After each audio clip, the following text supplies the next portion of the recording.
ওসমান হাদি গুলিবিদ্ধ হয়েছেন। আমরা জানি তিনি ঢাকা ৮ নির্বাচনী এলাকায় স্বতন্ত্র নির্বাচন করছেন এবং এক ধরনের অভিনব প্রচারণা আমি প্রায় দেখি তিনি ফেসবুকে আপলোড করেন, কোনো পোস্টারিং করছেন না। তিনি নিজে যান, ফজরের নামাজের পর থেকে বিভিন্ন অলিতে গলিতে ঘুরে বেড়ান।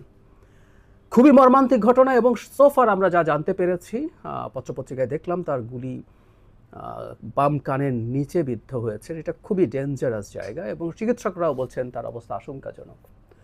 প্রাথমিকভাবে আমরা হাদির জন্য প্রার্থনা করি, আমরা আন্তরিকভাবে প্রার্থনা করি হাদি ফিরে আসবেন এবং খুব খারাপ কিছু হবে না।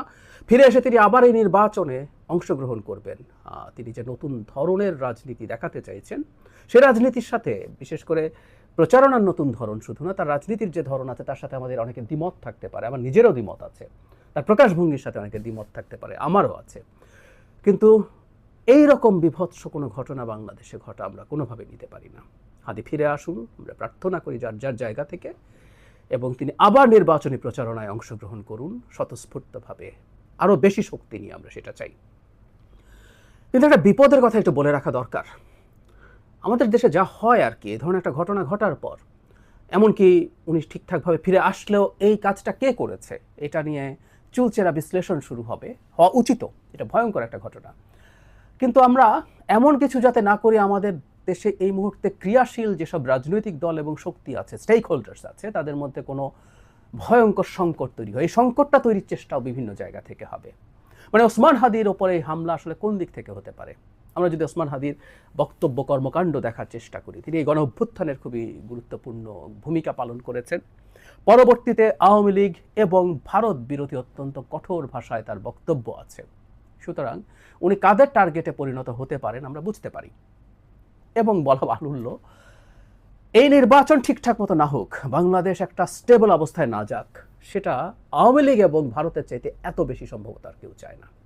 সুতরাং আমরা প্রাথমিকভাবে এই ধরনের একটা ধারণা করা ভুল হবে না।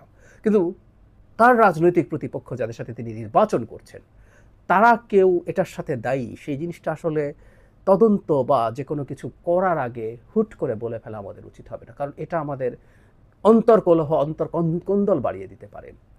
সাধারণ কাণ্ডজ্ঞান বলে, কমন সেন্স বলে যে রাজনৈতিক প্রতিপক্ষরা এই ধরনের কোনো কাজ করার কথা না। কারণ যে পরিস্থিতি বর্তমানে বিরাজ করছে, একটা নির্বাচন হওয়ার জন্য যেভাবে সবাই মুখিয়ে আছে, সবাই নিজেদের মধ্যে অন্তত এই পর্যায়ের সংঘাত, কখনো কখনো তাদের মধ্যে ঝগড়াঝাটি, কখনো বাড়াবাড়ি, কখনো মারামারিও হতে পারে, আমি এটা অস্বীকার করছি না, কিন্তু এই পর্যায়ে যাওয়ার কথা না। সুতরাং আমাদের মধ্যে যাতে সলিডারিটি আসে এই ঘটনাটা দিয়ে, আমরা যেন বুঝতে পারি আমাদের কত বড় শত্রুরা অপেক্ষা করছে বাংলাদেশকে আনস্টেবল করে রাখার জন্য, আরও আনস্টেবল করে ফেলার জন্য। ফলে সেই জিনিসটা আমাদের একটু মাথায় রাখা জরুরি, আমরা নিজেদের মধ্যে যেন কোন্দলে জড়িয়ে না পড়ি।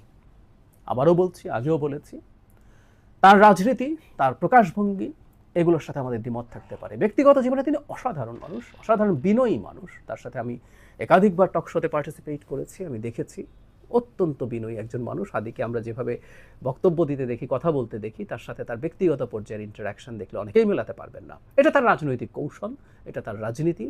প্রায় বলি যে আমরা গণতন্ত্রের কথা যখন বলি, আমরা গণতন্ত্র মানে হচ্ছে আমি আমার দ্বিমতের জায়গা, দ্বিমতের যে ক্ষেত্রগুলো আছে, দ্বিমতের যে রাজনীতি আছে, সেটার ক্রিটিসিজম আমি করব। আমি জামায়াত শিবিরের রাজনীতির ক্রিটিসিজম করি। আমি ডাকসু নির্বাচনের আগে শিবিরকে ভোট না দেওয়ার জন্য আহ্বান জানিয়েছি, এই অধিকার আমার আছে। কিন্তু তারা যখন জিতেছে, আমি তাদেরকে অভিনন্দনও জানিয়েছি। ঠিক একইভাবে ওসমান হাদির যে রাজনীতি, এক ধরনের ডানপন্থী পপুলিস্ট রাজনীতি, আমরা এভাবে যদি এটাকে ডিফাইন করি, এটা একটা গ্লোবাল ট্রেন্ড। হাদি আসলে সেটারই একটা প্রোডাক্ট বলে আমি মনে করি। এই থিওরিটিক্যাল আলোচনা আরেকদিন করব। তার সাথে আমাদের দ্বিমতের পরও তার অধিকার, তার রাজনীতি, সেটা রাজনীতি করার অধিকার, সেই জিনিসগুলোর খুবই পক্ষে থাকব। সবচেয়ে জরুরি কথা, আমরা নিজেদের মধ্যে হানাহানিতে জড়িয়ে না পড়ি। বাংলাদেশে নির্বাচন হতে দেয়া হবে না, নির্বাচনকে ধ্বংস করে দেব, বানচাল করে দেব, এই চেষ্টা চলবে আরও। আমি যদিও মনে করি নির্বাচন হবে, আমি এরপরও মনে করি, কিন্তু এই ধরনের ঘটনা আরও ঘটার প্রবাবিলিটি আছে।